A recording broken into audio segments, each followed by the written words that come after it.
when you give it a prompt, you just want to kind of narrow its focus. So I use a prompting formula, RICE, RICCE, which is role, information, context, constraints, and examples. So I say, in your case, you are a expert in World War history. And then information, basically, what task do you want it to do? I want you to go out and I want you to tell me everything that you can about World War I. You give it the context. I'm interested in it from just a standpoint of, being in 2025. What have we learned from this event in the past? Give it the constraints. I want you to stay within 1,000 words. And then examples. That one I wouldn't necessarily give examples, but when you're doing a prompt, you want to show it what good looks like. Welcome to the Web Design Business Podcast with your host, Josh Hall, helping you build a web design business that gives you freedom and a lifestyle you love. Welcome, friends, into episode 390 of the Web Design Business Podcast. Now, if you have a web design business, you are probably using, to some extent, AI. And there is a lot of valid questions, concerns, apprehensions, all the above with AI. But one thing I've really enjoyed more recently is finding the people who are optimistic about it and excited about it. And frankly, just know the different aspects of AI, because I myself am a late adopter. But my guest in this episode, Antwaun Williams, he goes by AT online, is an early adopter, and he's been using AI since it first became quite public. And I am absolutely pumped to share this conversation with you. Antwaun has actually been a student of mine for years. He's been a member of Web Designer Pro for a long time, and he was at our recent WDP CON event. And I didn't personally know how much he knew about AI until we got to meet in person and talk. And after that chat, I was like, dude, I got to get you on the podcast. We got to talk about this. We're diving into everything AI. And for me, I was a sponge in this one. This was a learning experience for me because I didn't truly have a good sense of the different types of AI. Like, what's the difference between ChatGPT and Claude? What's the difference between image generators and agents? What is an AI agent? How far can they go? All of those things and more are covered in this one. So if you're confused and uncertain about the AI world, I hope this gives you some confidence and helps put you at ease, at the very least, a little at ease, just like me after this one, before they all take us over. So enjoy my chat here with AT Williams. You can find him at smartbusinessengines.com, which is his new brand. And he actually has a resource for you. If you go to smartbusinessengines.com/Josh, he has a brand messaging set of questions that he has made available to you for free if you'd like to check that out. And by the way, all the links in this one, which are going to be aplenty. We cover a lot of links and resources that I have laid out for you over at the show notes for this episode, which are going to be found at joshhall.co/390. That's joshhall.co/390 to get all the links that we mentioned. Again, there's a ton. So I recommend heading over there after this and to connect with Antwaun. All right, here is my man AT to talk about AI. Well, Antwaun, or do you prefer AT in web design land, Antwaun, or do you go by both, especially with clients? Yeah, I go by both. People who've known me forever, they still call me Antwaun. At work, I go by Antwaun. I think only like one or two people know me as AT, and I answer to both. Well, it's so good to have you on, man. We got to meet in person finally after years of you being a student and being in pro.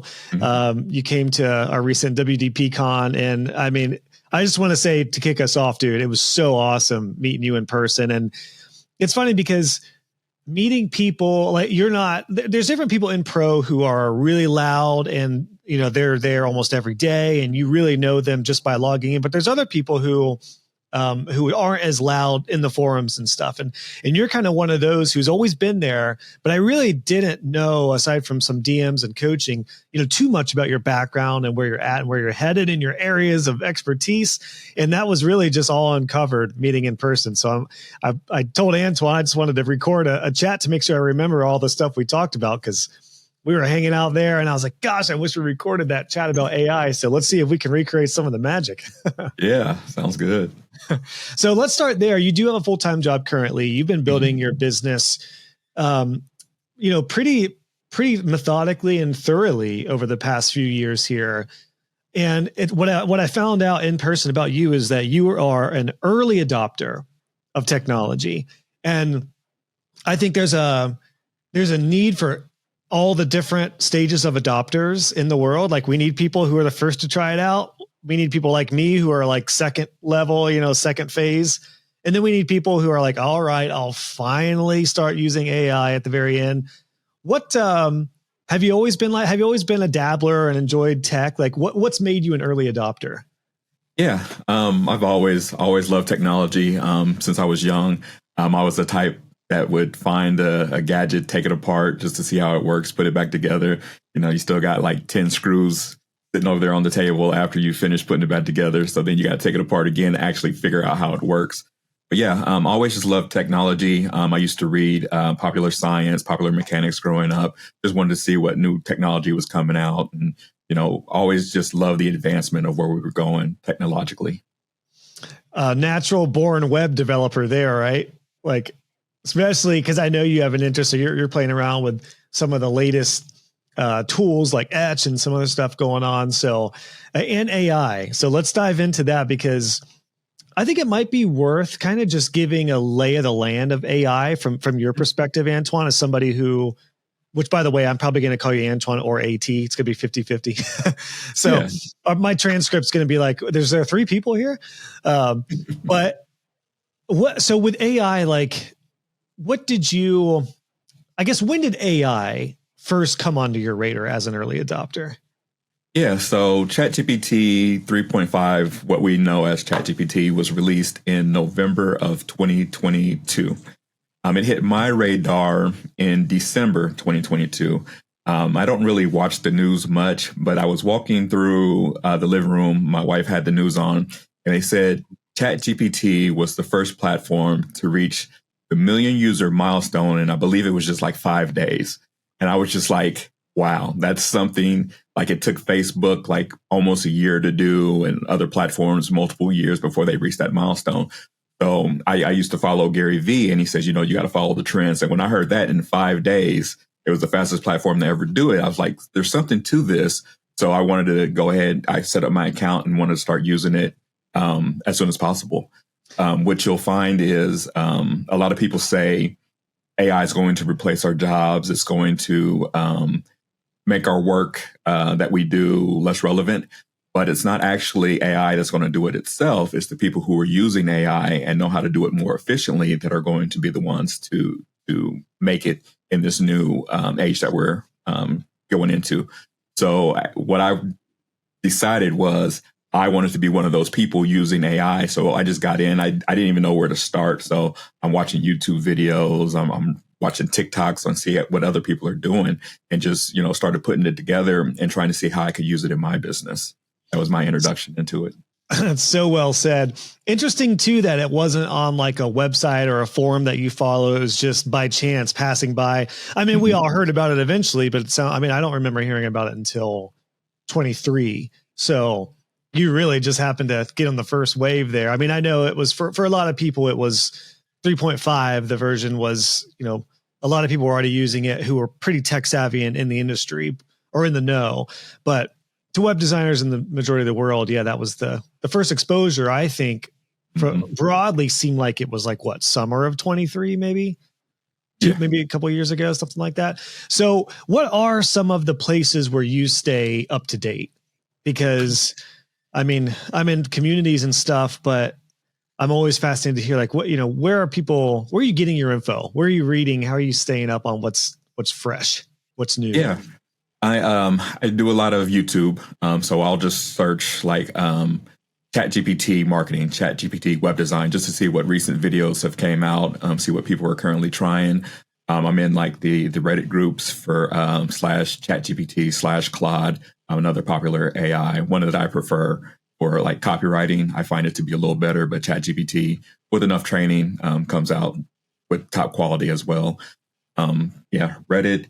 I did a lot of TikToks for a while because you get that short form. So then that's how you get a lot of the prompts. They only have time, 30 seconds to 3 minutes maybe to try to give you them tips to keep you going. So I would go through those feeds and I would just make notes of everything that I seen and then based off of that, what I would see other people doing, well, how can I make that apply to my business? I work with Eric, Eric Dingler, and his thing is understanding the principle behind the practice. So I could see what other people are doing, but I wanted to make sure that I understood why they were doing it and why it was working for them. So I wasn't just copying what they were doing. I was actually implementing it and understanding it in my own business as well. What was your first use case for ChatGPT? Were you using it for just content creation ideas or ideation or coaching? Like, how did you start, particularly ChatGPT, using that? Yeah. So when I first sat down, I set up my account and I'm just sitting there just staring at this blank screen thinking, now what? So I go to YouTube and I start seeing what other people are doing. And what I actually started doing in my business was I wanted help to create consistent content for my clients. So a lot of times, when you're doing brand design and copywriting, it could kind of fluctuate just depending on the day, the mood. But I wanted to get consistent results. So that's what started me going down that path is I actually would start interviewing my clients, getting the information from them about their business, their customers, what their customers' pain points are, some of the stuff about what solutions they offer, what are the benefits of their business and what they offer. And then based off of that, I would feed it into AI and clean it up. And that's where I started getting more consistent results out of the copy, out of the marketing materials that I was providing, making sure that the website and everything was just brand aligned from there on out. Gosh, that's such a great methodology right out of the gate to use AI for your clients instead of just, using it for I think most people initially just used it for like content creation for ourselves in some way. Then you find out we could take a recorded call or a document or a questionnaire filled out, and that's when it could be really powerful and save you time as a web designer, like you rightly said, AT. For foundation here, are you doing web design and marketing services? What's your suite of services right now for your clients? Yeah. So I do web design and digital marketing. I am working with Jason Gracia, so I'm doing a slight pivot to his productized model. But on my way back from WDP CON, I actually pivoted from my business, was formerly Magnetic Gain, but I decided I wanted to incorporate more of the AI into it as well. I wanted to lean into it. So I'm actually rebranding from Magnetic Gain to Smart Business Engines. Nice. And as part of that, I was going to do Magnetic Gain was my main brand serving all service-based businesses. And then with Jason's, I was going to niche down to just spas, med spas, aesthetics. And I decided rather than have two different businesses, I wanted to create one umbrella and then I would offer productized offers within that umbrella. So I have Smart Business Engines is my main business. Then for my service-based businesses, I have the Market Growth Engine. And then for spas, I have the Spa Growth Engine. Nice. What was the domain that we looked up together that ended up, wasn't it like $2.5 million was the most I've ever seen a domain name. Yeah. We looked up at.ai if it was available. And it was available for $2.5 million. Maybe next year. If the productized offer works out. That's great, man. Yeah, I would love to see a Guinness Book of World Records for most expensive domain names. That's got to be up there. Maybe not. Yeah. Maybe it's absolutely wild. I don't know. What about your day job? Are you using this stuff in your day job at all? I know the goal is to potentially pivot from that when things are stable and you've got it all set. But what's your day job situation? Yeah. In my day job, I do use AI. I do a lot of scripting. So I use Microsoft PowerShell. I work in IT security, so managing users, groups, access, and I used to do it manually, of course, writing those scripts to, let's say I just need to pull a list of users who are in this department. Now I can use ChatGPT or Claude. They both have great coding ability. and it's trained on PowerShell scripting. So I can give it a complex list of tasks that I want to complete, and it'll just go through and just knock it out. So yeah, I use it in my day job. I use it for my personal life as well. Just questions that you would normally be hesitant to ask others. I just ask AI, no problem. You don't have to worry about being judged or anything, and it'll spit you back a relevant answer. It is getting really good. I mean, I'm using it, every day for just about everything. What's interesting is because I'm not a late adopter to AI, but I'm kind of in the middle. Mm-hmm. So I'm like fully on board now, and I use it all the time. But I don't think I grasp, and I'm still kind of trying to understand the different buckets of AI. Meaning, there's large language models, like you mentioned, ChatGPT, Claude, Grok, etc., which are so open-ended. I mean, you can literally use it for just about anything. But then there are like AI agents, and then there's AI implemented into just about every software now, to where, like, we're recording through Riverside. I use AI to do the snippets and do editing in this. We're using AI, obviously, for website builders now. There's AI in things and documents that make things a lot faster. I'm also using AI in Web Designer Pro, as you know, AT, with Brock, our little AI agent that Circle provides, which can be trained on Web Designer Pro material that members can use and access. What are the buckets of AI? You know what I mean? Like, are there any other buckets that I'm not aware of? Or what would you classify if somebody were to ask you, if your clients, like, explain AI to me, like, what different types of AI is there? How do you explain that? Yeah. So how I use it is ChatGPT is my go-to for anything in general. I actually don't use Google anymore when I'm doing searches. The web search feature on ChatGPT has gotten so good that I just ask my questions there, or whatever I need to search for, and it'll pull back all the results. Unless I'm searching for something specifically local about a business here in Topeka, then I just go to ChatGPT for my search engine. Another one that I used prior to ChatGPT getting their search function was Perplexity. It was really good because it gives you the sources. And a lot of times when you deal with AI, if it doesn't know, it doesn't say, I don't know. It just hallucinates, and it'll give you an answer very confidently too, and it'll sound right.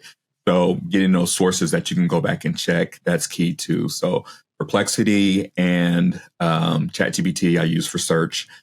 Claude I use for copywriting, any type of marketing materials, anything that's like a customer deliverable. I'll usually use, I may start with ChatGPT, but I'll use Claude to refine it, just as kind of like an editor. And then you have your agents. One of the new ones that are out is called Manus.im. It's a pretty good one. I've done some testing with it where you just give it a task and it just goes out and does it. You don't have to give it any further instructions. It uses different tools. It has its own like computer like a virtual computer that it uses if it needs to go out and search the web. And it's it's getting advanced more and more. Then Gemini, I've played with it a little bit. I can't really find where it fits between ChatGPT and Claude. I think fulfills both of my needs. Besides, it does do good deep research, which because of the Google search engine, it's based off of that. So it is good for finding relevant sources as far as that is concerned. Then real quick before we dive into those other categories, AT, for the layman like me, who I'm still getting an understanding of all this. What's the true difference between ChatGPT and like Claude? Like, is it what they're trained on? What are the different information variables that makes them so different? Well, the main thing is their approach to how they train their models. So a lot of the data will be the same. There's a court case right now for Anthropic, who is the maker of Claude, saying that they used material they used books in a way that they weren't supposed to, but they actually went out, bought the books, cut the spine off the books, scanned the books in, and fed them in. So they said that does count as fair use. Whereas ChatGPT has been under some legal issues with using pirated books. Meta, with their Llama model, is also under some of the same scrutiny, using pirated books to train their models. Anthropic uses what they call constitutional AI, and I don't know the exact details of it, but it's supposed to make it so it's more aligned with us as humans. So if there was a misalignment and we said something like, your job is to protect the earth at all costs, what if it determines that people are the reason that, there's problems with the earth, and to protect the earth, then it had to eliminate people. So they have the constitutional alignment to make sure that people stay safe within the parameters that it's given. What a perfect new spin on the next Terminator movie, which is you have two AIs. One, what is it? Hasn't that already been done? Wasn't that like Terminator 3 or 4 or 12 or something? Where There's two different robots. Yeah.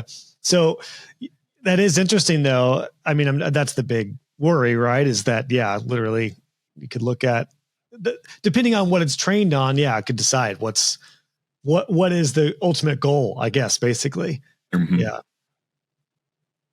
So that's good. That's interesting. And man, dude, my head I am overwhelmed even thinking about the idea of getting paper books and importing them, transcribing them.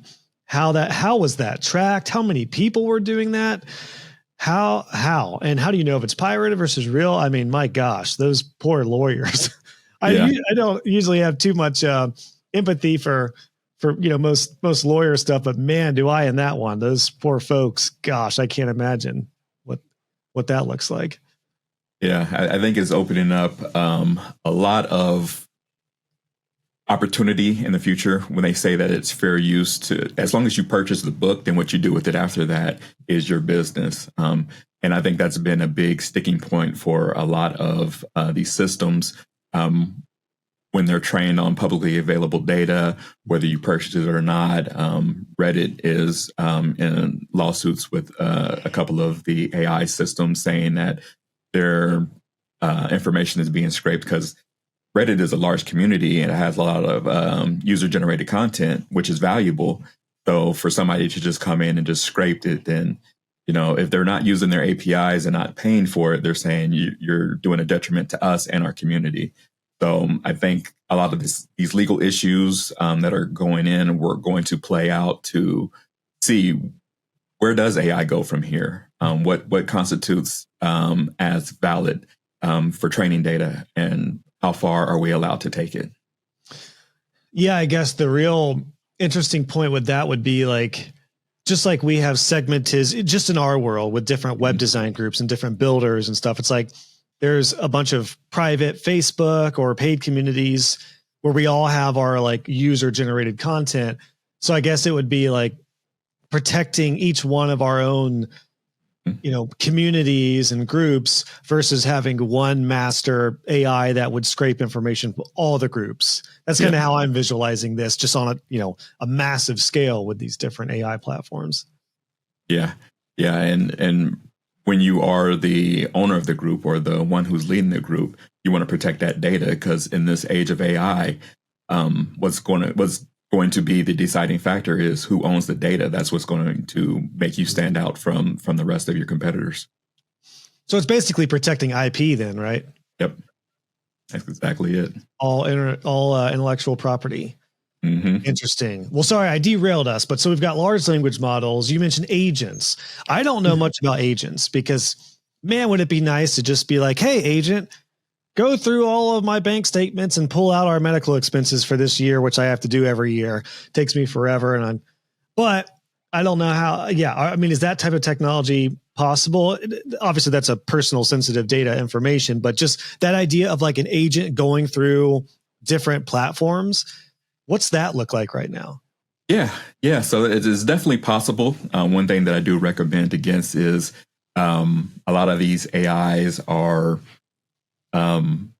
using whatever data is uploaded to them as training data. So I wouldn't give anything with anything that's personally identifiable, like social security numbers, anything that you wouldn't want getting out if you wouldn't type it into Google for everyone to see, I wouldn't give it to AI. Manus.im is an AI that's actually in China. So we don't know exactly what regulations they're privy to. So when we put in, so if I uploaded a spreadsheet of all of my health data and it maybe contained my social security number, I can't guarantee that that is not being retained in their systems. But yeah, if you anonymize your data, then it can definitely go through and pull out those specific pieces of information. And pretty soon we're going to have like the anonymous agents where we just give it a task. It has the tools necessary to complete that task. And we just walk away from our computers, go do what we need, make a sandwich. We come back and the task is done successfully. What type of task do you envision there, Antwaun? Is it stuff like invoice in the web design world? Is it invoicing, stuff like that? Is it admin work? Depending on, is it getting emails set up? Is it, what type of tasks are we talking about that a potential agent could go into a different system, like a CRM, like an email marketing platform, like a website, like a managed WP, whatever? Like, yeah, I guess I'm just curious, like how practical are these things? Yeah, I think it'll be all of the above. I don't think it'll be one agent to rule them all, but you'll have many agents to do each of these tasks. So an agent will be trained specifically on your CRM, one that's specifically trained on your email marketing campaigns, one that's specifically trained on invoicing, one specifically trained on lead generations. And it would just go out and it would do that task and it'll do it well. And would you have to literally give it a login to like MailChimp, for example, to go in and set up email reminders or set up the next month of, newsletters based off of the last template? Would it need like a login and then a training like that essentially on like how to literally manage it and create content and all that stuff? Yeah. Depending on the implementation of it, some of them can actually just log in, use a browser and use the username and password you give it. Or if you can get the API key for whatever system, you just give it that API key, which basically lets it just log in and do the task that it needs to. So what are some of the most popular agents right now? This is probably what I'm most fuzzy on, because I see like these goofy corporate commercials for really big brands that are like, your business runs smoother with our agents. And I'm like, I feel so like, I don't know what you're saying to me. So what are like some of the most popular agents right now that you see? So right now, I see a lot of people building their agents using either make.com or N8N. Those are two different platforms, no code. So it's kind of like a drag and drop builder, but it does like the AI automations. You can have the agents that can make decisions and then decide where to go in the workflow from there. There's a lot of new ones that are coming out. There's one called GenSpark, which can do almost everything. Like it can go out and browse the web. It can generate images. It can create presentations for your next meeting. Manus, the one that I mentioned previously, it can also do these things as well. So it's a race to compete to see who can do the most. And it's beneficial to us because it's kind of like, who can give us the most for $1 and actually be the ones that are the most helpful to us in our businesses or even just our personal lives. How do you spell the Manus one? Is it Manus AI or Manus? Manus, MANUS.IM. .im. Okay, got it. So apparently there's something called Manus, which looked even more sketchy. There's probably so many. Yeah, Manus AI, they're just calling it what it is. They're like, yeah, we're going to destroy humanity. Got it. So Manus. This is great, man. This is all like brand new stuff. This is news to me. So I'm sure this is helpful to a lot of folks who are trying to figure out what the heck's going on. So large language models, agents, are agents what's going on behind the scenes for things like WP Zip or Zip WP, or even Divi has the AI builder now where you can have Divi build out a site, whether you use it just like that or a starting point. Are agents is that what has been deployed in all these other software programs, or is that something completely different? Yeah, I think that'd be more of just the kind of the regular chat bot, not really the anonymous agents where it's going out and doing the task. It's saying, "Hey, give me a headline for this website based off of this information," and it's just giving you a normal response that a large language model would give you. So you may or may not know this, AT, but like something like Divi, since we're on that topic, with their AI builder, do you know like what did they use to build out the AI functionality? What do typically a lot of these software type programs use? Yeah, I'm not 100% sure, but most of them I think are just using the OpenAI API. So it's just ChatGPT is the underlying technology for most of these. Do you think that's the case with Brock too, the one we have for Web Designer Pro? I would guess. I'm not sure, but the prices for the smaller models have lowered significantly. So it's for businesses, it's feasible that most of them just use the OpenAI API. Gotcha. Fascinating. Is OpenAI with ChatGPT, is that pretty much the go-to, or would a software company use something like Claude or Grok for stuff like that? Or do they have a different API structure or something than ChatGPT? Yeah, so they have a different API, but they could use them just as easily. You could just swap out the API and basically you just pay whatever rates that the organization sets. How are normal business owners figuring this out? Like, I'm not on the cutting edge, but I'm in this world, and obviously I haven't done my due diligence. I mean, this is kind of why I do this show, is to get familiar with all the different stuff. So like, this is my education here, but why, like, I'm wondering stuff like GenSpark, Make, Manus, these don't seem like things that I'm seeing in the everyday, world. How long do you think it's going to be before stuff like this is it almost like website builders, to where years ago, no one knew anything about websites. And nowadays, even a small business owner who doesn't know anything about computers has probably heard of GoDaddy or probably heard of Wix or WordPress. It's likely that they've heard of different tools. Do you view AI like that? Like, when this is going to be more broadly known, these different tools? Yeah. So I think that they're going to enter into business owners' awareness. But from what I've seen, just working locally with a lot of business owners, they've heard of ChatGPT, they signed up for an account, they tried it, they got subpar results, and they just left it behind. So I think still, even though it's in a lot of people's awareness and they're all finding out about it, I think there'll still be a need for people like us to, like, just like Wix, anybody could build a website. Well, they go and try and they don't like their website, and then they go find a web designer to build them a website. I think it'll be the same with AI. They'll try AI, they'll get some good results, but it won't be consistent enough, and they'll end up having to get someone else to implement AI in their business properly and create the systems for them to do it consistently. So are there any other categories here, AT, as far as like types of AI? We've really split it into two so far, which are the large language models. And then there are the agents that are actually, literally doing things. Any other like broad category of AI that I should be aware of? So like image generation, that's a big one. So like you have your Mid Journeys, Ideogram, ChatGPT, they upgraded their DALL-E 3 model to their new advanced image generator. And one of the big things is, when prior to these upgrades, they couldn't do text. When you do AI, it could do a great picture, but it couldn't do any of the text. But now Ideogram does text almost perfectly. ChatGPT does text almost perfectly. So now I can go in with a brand strategy and say, create me a Facebook ad based off of, this and that. And it'll come in, it'll have the text, it'll have the image, it'll use the brand colors.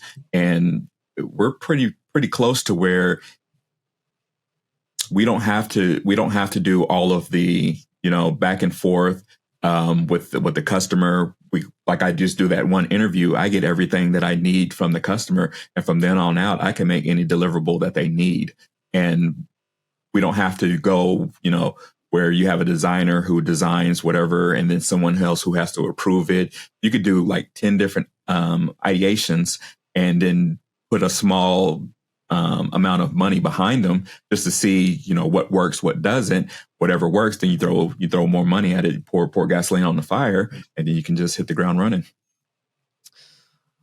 What are we talking about subscription wise to all these? I mean, if you've got, 8 or 9 subscriptions, is there, I've seen like some AppSumo type things where you could get a master subscription that has multiple, but then it seems like from what I've seen, there has been limitations. I remember in Pro Talk, I forget what site it was, where they've got like basic versions of a few of these, but then for like pro versions or more advanced stuff, you need like its own subscription, at least from what I see so far. So yeah, what's the nature of subscriptions look like for all these? Yeah. So for ChatGPT, just the basic plus plan is $20 a month. They do have a pro plan, which is $200 a month. You get new features. You get the first of anything that they release. You get that. You get more usage, so you don't hit the context limits. Then with Claude, their base plan is also $20. And then they have two. They have Claude Max, and one is $100 a month. And then the next one is $200 a month. And you get more usage out of those as well. With the Max, you also get access to their more advanced Claude Opus model. So I think on the regular one, you just get Claude for Sonnet, but you get Claude for Opus. And then it's better at coding. You get the Claude Code is included, where before you had to go through the API, you had to pay per use. It's actually included along with that. So if you want to do any coding, it actually has that integrated in with the plan, so you don't have to pay extra for it. Perplexity, I believe, is just $20 a month, and that's like 300 pro searches a day. So you get those sources and grounded foundations. Whenever you do a search, it'll come back with all those sources that that it referenced, so that you can go back and double check and make sure that it was an accurate response. What else do they have? Ideogram. It's sub $20 a month if you want to do the image generation. So they're all pretty about the same, Yeah, they all start around 20 bucks, yeah. But then, of course, they go up from there. The ones on AppSumo, where like you can get so much usage, a lot of it is token based. So you get so many tokens per month or for whatever time period. And then once those tokens are up, you can either pay more or you wait till it resets to the next billing cycle. This is a freaking AI masterclass, Antwaun. This is great, man. I feel so much better having like an organized 101 understanding of all this now. So category wise, we're going to have a lot of links in this one, by the way. So I'll make sure we have all these links saved. We've got ChatGPT, Claude, Grok, and a few others that are the large language models, which are the most common. You got Perplexity, Make, GenSpark, and a few others that are more agent-based. And then you got Manus, Midjourney, Ideogram. Is that right? Ideogram? Yeah. Ideogram.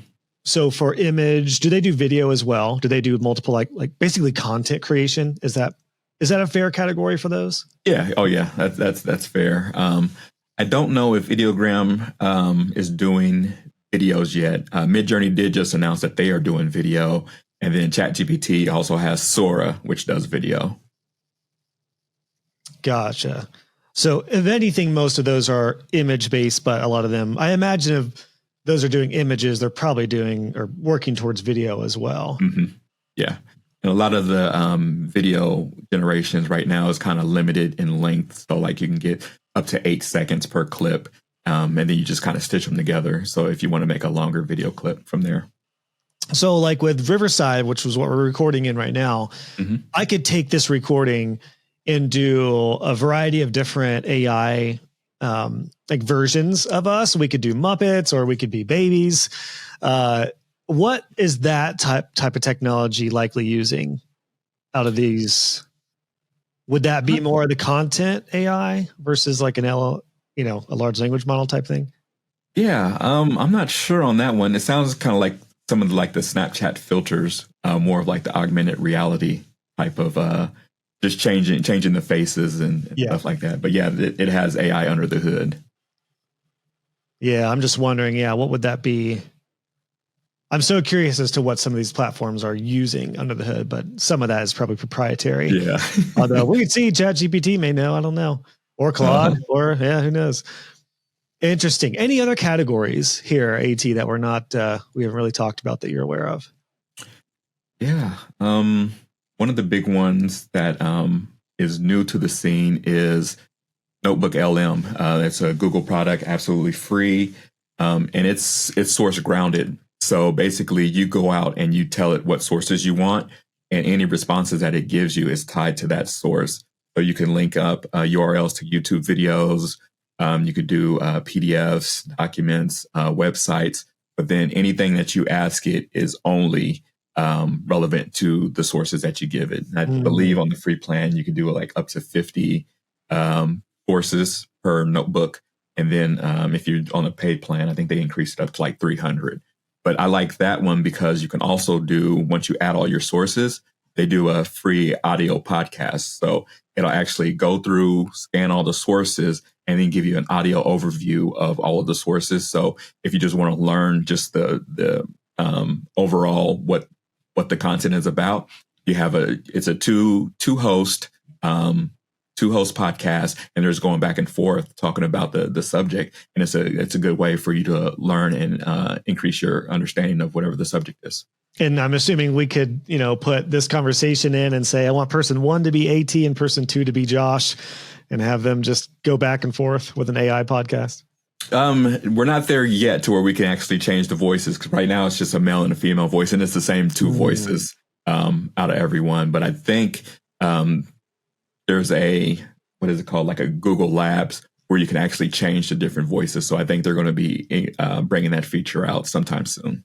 So Notebook LM feels like a more broad public version of what we have in Circle, which is we have these Circle bots, these agents that we can train with our material that's native in Circle. But this could be everything from PDFs, YouTube videos, podcasts, docs, slides, etc. Yeah. Which, I mean, what a gold mine for web designers if you want to have something that you want to train clients on. If you've somebody who has been posting blogs and SEO and has some YouTube videos and has a bunch of slides and a portfolio, and you could load all that stuff into this and have a pretty legit knowledge base that could be repurposed or utilized as lead generators or audits or all kinds of stuff, or free, or training resources for current clients. Oh yeah, definitely. Yeah. And you could basically have your own strategic AI that's trained on your business and knows everything about you, and it just give you the exact advice on whatever you need. Like if you're at a crossroad and you're trying to think about how you could pivot, what new product should I create next? It can look at everything about your business and say, okay, according to this, there's a gap in this market. Maybe this should be your next one. And one of the things that I try to tell people that I work with AI is it's not just a one and done. It's a conversation. It's called conversational AI. So, just because it gives you an answer, don't accept that as the end all be all. You want to go back and forth, because sometimes it doesn't have all the context that you need. And you say, okay, I understand where you're coming from, but I need to take this into account as well. And it'll say, oh, okay, thank you for that additional context. Now I see, why you suggested this, that we go this angle instead of what my initial response was. And I just go, it's AI has become my thought partner. We just bounce ideas back and forth, and it's truly amazing what we're able to do. I was going on a walk the other day at the lake, and I walked past a sign that said hand-breaded chicken tenders. I pulled out my phone and I used to ChatGPT voice mode. Love it. I just conversate with it just like me and you are conversating right now. And I said, what is the significance of this place saying that their chicken tenders are hand-breaded? Why would you even say that? And then it went into, well, even if the next restaurant down the street does hand-breaded chicken tenders, the fact that they say it and other ones doesn't makes them stand out, and it differentiates them from their competition. And then it went in, because it's trained to know, I do digital marketing and web design. Then it went in to tell me about how I could use that same concept to differentiate my business from other web designers and digital marketers. So it's just, I just love that I'm able to just start these random conversations, and then it knows so much about me and has that context that it can just bring it back into how I can use it in my own business. Would something like Notebook LM, would that be more of an agent in your mind?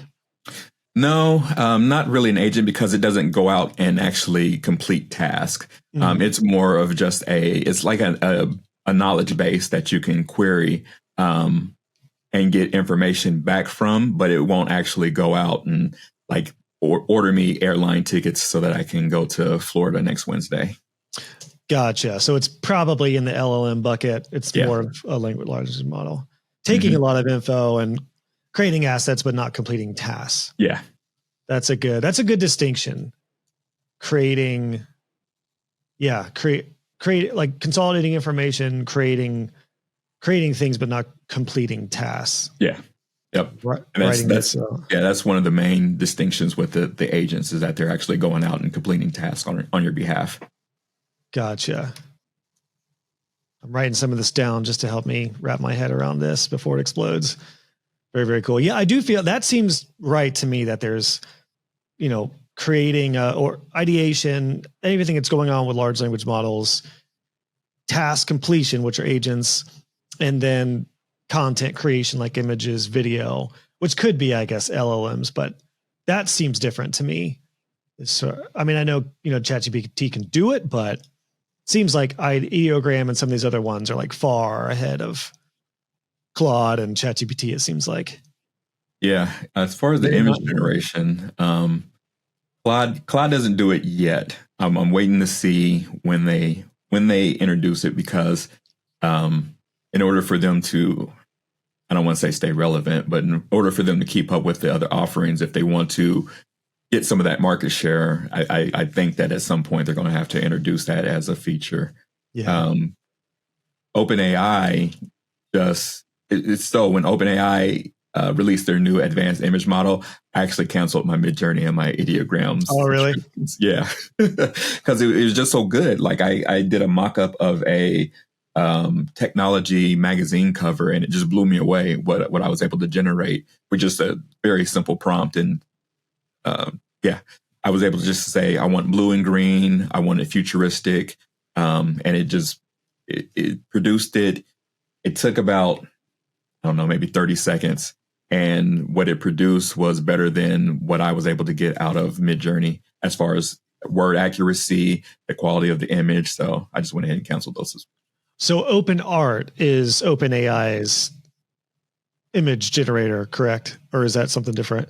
Yeah, I'm not sure what OpenArt is, but so it used to be DALL-E 3, and then I think they just call it advanced image generation is what the new image generation model is called for ChatGPT. Okay.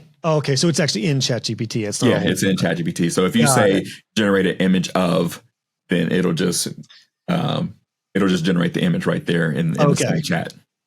Got it. Interesting. So an ideal tech stack for AI here, Antwaun, would that be having either or both ChatGPT and Claude, and then one agent ideally to complete tasks, an image generator, or maybe that's just attached to ChatGPT and using that? Is that probably a good lean tech stack if you're going to invest, $100 a month into AI, something like that? Yeah. That's pretty much my tech stack. I use ChatGPT is my general catch-all. I use Claude for anything that's marketing materials, copywriting. I just think that the writing comes out is better than what ChatGPT puts out without additional training. ChatGPT is also capable of great copywriting, but you have to train a little more. And then I play with Manus AI just so I can be Manus.im so that I could be familiar with what's going on with the agents. I don't really use it too much. I did use it to where working with Jason, I had to come up with a list of spas for me just to reach out to. And it really impressed me when I just gave it the area and what I was willing to, how far I was willing to travel because I wanted to meet them in person. And it gave me the detailed list, gave me the owners, gave me their pros and cons of their websites, what looks good, what doesn't, where there's areas for improvement, and gave me basically what to conversate with them about in order to get them into my ecosystem.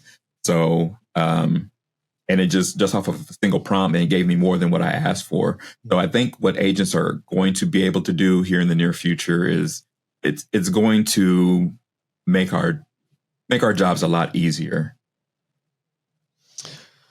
Whew, this is wild, man. What a masterclass here, Antwaun. This has been great. I mean, I am curious when in regards to training a model, like ChatGPT is what I'm using on the daily. Mm-hmm. And I have found that when I'm prompting it, it's taking a lot of information, or it's already just assuming I'm talking about web design stuff when I may not be. I might just be general marketing.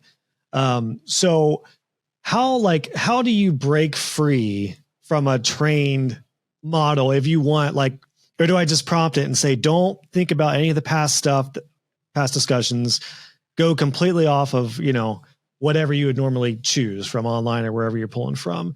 How do you know what I mean? How do you break free from a trained model? Or is it just a matter of creating different GPTs for certain things? Like one for coaching me, one for thought ideas, one for war history. I was like, what really did prompt World War I? Random, 38-year-old dad thoughts, and went in there and actually got a really good, overview of World War I. I was like, keep it under 1,000 words. Just give me what happened in World War I. Mm-hmm. Anywho, how do we break out of almost like information bias? Yeah. If it's just used to what we would normally say.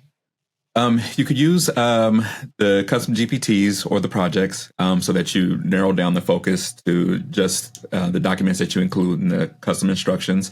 And then also just when you give it a prompt, you just want to kind of narrow its focus. So I use a prompting formula, RICE, RICCE, which is role, information, context, constraints, and examples.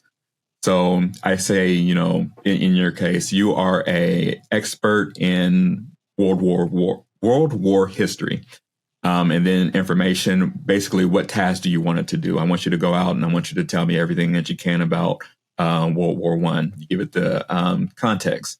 I'm interested in it from just a standpoint of, being in 2025, what have we learned from this event in the past? Give it the constraints. I want you to stay within 1,000 words. And then examples.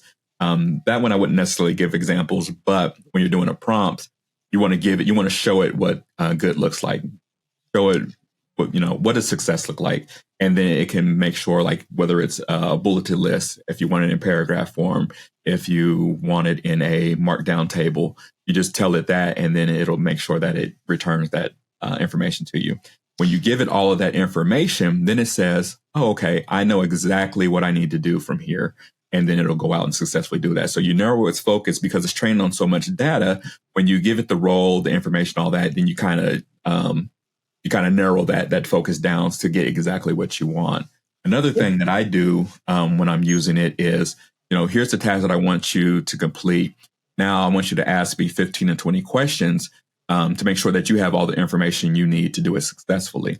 And it'll ask me the questions, I'll give it to it, and then it has the full context to make sure that it can go out and do whatever I need to successfully. What was RICE again?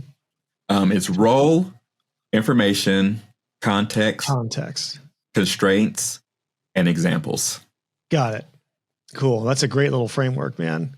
Mm-hmm. That's awesome. Yeah, and there's all kind of prompting formulas. I like that one because it's easy and it gives it all the context that it needs. As these models get more advanced, you really don't need the structure anymore, but you just want to make sure that you give it all the context. One of the things that I've started doing is I don't even type when I'm talking to ChatGPT and Cloud anymore. I have an app called Super Whisper. I just hit a key combination on my keyboard and then I just talk. And once I'm done, I press the key combination again, and then it just fills it in, and then I just send it off. And it has all the content, because I can talk faster than I can type, of course. And I'm able to think through what I'm saying. And once it has all that context, the quality of the responses that I've been getting back has significantly increased since I started using the app. Interesting. So you rightly said a little while ago that the classic quote right now for web designers, AI isn't going to take over web design or take web designers' jobs. Web designers using AI are going to take web designers' jobs just because efficiency, all the things that we just covered. What industries do you feel like are probably doomed in the next, 5 years or so? Logo designers, VA work in some capacity. What do you think? Editors potentially? What's your pulse on that? If you were to forecast, based off of what you know as an early adopter, not that you're a sensei who can see into the future or anything, but what would your guess be of like, if you're this role, I would probably really, either embrace AI or diversify your skill sets maybe. Yeah. So initially, AI was supposed to replace like the physical work. Web design business coaches. Yeah. No, you're safe. You're safe. But what we're finding is that it does a lot of the knowledge work a lot better than we anticipated. I don't think there's any industry that I say is not going to be here in, 5 years, but, logo design, I can go in and get a 85-90% idea logo, and then I just send it off and say, can you make this a vector? I think one of the new technologies that will I don't know about any industry that will be gone. Maybe lawyers, because I do, when I get like contracts, I upload the contracts and I say, read this contract and let me see any loopholes or anything that I'm not taking into account. What do I need to watch out for? What am I on the hook for? And it'll go through and scan it and says, you need to be aware of this, this, and this going forward. And yeah, I don't see. I think there will still be lawyers, but I don't think they'll be able to command the prices that they have now. And I think that'll be the same for all of the industries that are affected. Logo designers won't necessarily go away, but they won't be able to command as much as they do now. And I just think that we just need to pivot to where, like me, myself, I kind of wanted to shy away from AI or not talk about that I use AI in my business. But now I just say, just lean into it, because now I can get better results. I can do it faster, not necessarily cheaper, but I can do it at a more economical rate for businesses who may not necessarily have been able to afford some of the higher end services that Fortune 500 companies could. I can now offer them services at an affordable rate to them, because my efficiency has gone up because of the use of AI.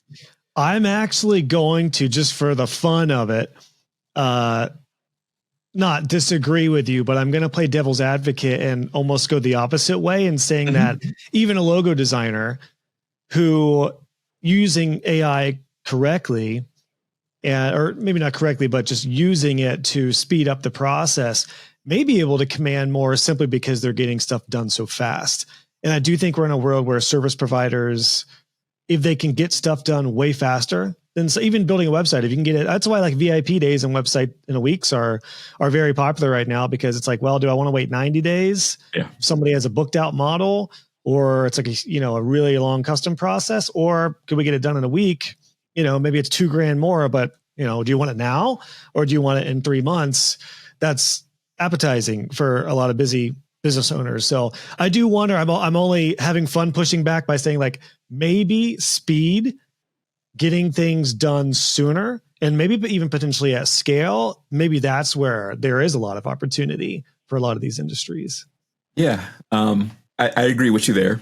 So it's a balance between, I can get it done faster, but then also other people are using AI and they're charging less. So it's kind of a race to the bottom at the same time. So then, I can get it done.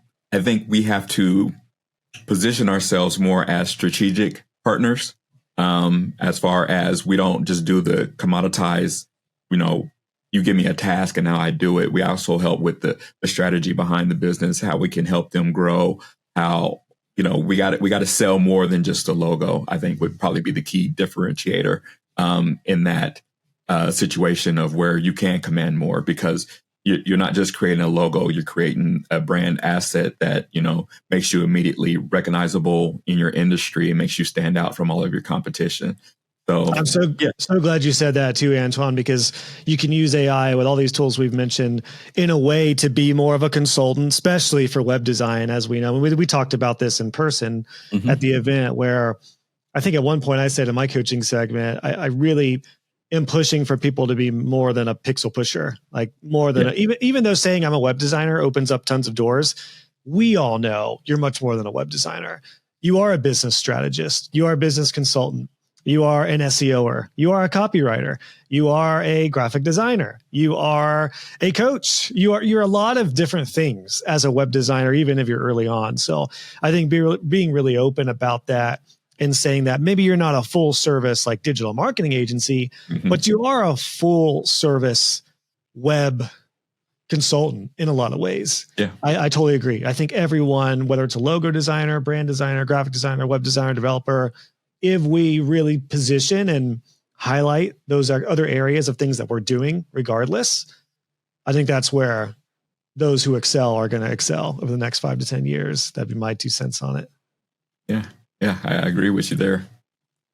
Well, I think that may be the perfect way to end this one, man. A little optimism without feeling like AI is going to take over us all and create its own Terminator movie. So this has been great, man. I really appreciate this. It's been a fun, 101 understanding. Sorry you didn't get to get your domain name, but 2.5 mil was probably maybe $500,000 over the budget for just a little bit. A couple 100,000 over. So AT, you are in the midst, while recording this, you're working on your new site, but where should folks go to connect with you? And I know you're not, an AI expert on your website, you're helping service providers, but where can everyone go to connect with you? And I think you got a free resource you're cooking up, right? Yeah. I'm currently redesigning my website. Should be live by the time that this goes live. Smartbusinessengines.com. For all of the listeners, if you go to smartbusinessengines.com, you'll actually get the actual interview questions that I go through, the process that I go through with all of my clients to make sure that we start every engagement off on the right foot. So I take those questions, I ask them, and then I actually feed the transcripts into AI. And that's what I use to create the branded bots that I do. Awesome. And I think that'll be at /Josh, right? Smart Business Engine /Josh. Got it. Yep. We'll have that linked up in the show notes. Awesome, dude. Well, Antwaun, thank you for your time, man. This has been so good. A lot of links. This may set a record for the amount of links I'm going to have in the show notes for an episode, but very well worth it. I think I'll be referring back to this a lot as kind of a masterclass. So, man, thank you for being so open and sharing what you know. And this has been great. I'm so glad got to finally meet you in person, and I'm already pumped for the next one, man. So, I'm ready. I think we had 100% of people say they're ready to buy tickets for 26. So here we go. Mm-hmm. Yeah, awesome. It was an awesome event, and I'm really thankful that you put that on. Well, it was so great having you. Thank you for the video testimonial, by the way. They're live, impromptu. You were down to record some thoughts there with our videographer. So yeah, man, I obviously can't say enough about what a turning point that was for me in the community. So thank you so much for being a part of it, man. Hey, you're welcome. Thank you for having me. Let's roll it back for 2026. Yeah. We'll go back to Betty's, see if we can close down Betty's again. Down the bar. Yeah, man. All right, Antwaun. Thanks again, dude. Thank you. You feel better? I felt so much better, honestly, after chatting with Antwaun after this. Just a wealth of knowledge, and I love his just calm demeanor. It's hard. Sometimes it's hard to find people who are in tech but are also calm. But AT is one of them. He's truly kind of a beacon in the AI world. So what an honor to have this conversation with him. I count it an honor to have him in my community, Web Designer Pro. And these are the kind of folks that you can meet, guys, when you join Pro. There are folks who just have different areas of specialty and interest, and it is such a great collective of people. So I hope that you join us and join Antwaun and 300 plus active members between all of the tiers, between courses, community, and coaching. So join us at webdesignerpro.com. and join the fun. Most importantly, let's grow your business together so you don't feel all alone and you stay on the up and up of all the new stuff. So webdesignerpro.com is where to join us. Again, go connect with Antwaun if you'd like. You can go to his website, smartbusinessengines.com, and go to the resources, the show notes for this episode, joshhall.co/390, for all the resources we mentioned. Plethora of links await you. It's kind of like a bit of a blog post over there. So head on over to get all of the resources. And I truly do hope this helps. Leave us a comment at joshhall.co/390 to let us know your thoughts. Cheers, my friend.